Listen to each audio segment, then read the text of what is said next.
Sasa ndugu zangu wananchi wa Kiwale, kwanza na Lugala pamoja na Igawa, niwape pole sana sana sana sana sana sana. Pole kwa mambo yote yaliyotokea, mambo ya mafuriko. Poleni sana. Sisi safari tumeanza saa 4 kuja hapa, lakini ndio tunafika hapa kwa sababu tunajua huko maji yamejaa, tunashuka na kupanda, kushuka na kupanda, ndio kawaida, ndio hiyo. Kwa hiyo ninajua nyinyi ambao mnaoishi huku changamoto mnaipata.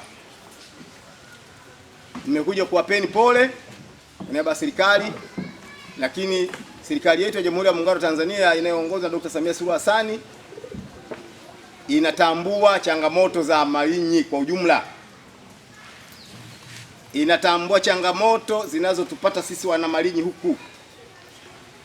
Mafuriko haya na mto Furwa ule ulivyomwaga maji ukavimba umetanuka, umevimba, maji yamevimba, yametuvimbia huku. Hili jambo linajulikana.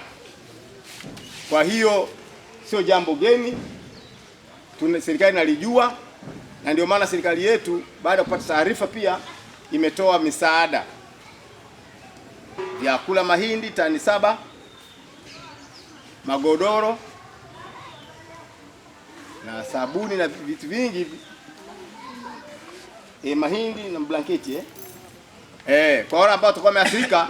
Timu yangu ya halmashauri itakuja kupitia kuona nani apate nini, ila sio watu wote, sio vingi kiasi hicho kwamba kila mtu anaweza kugawia kimoja kimoja, ni ngumu.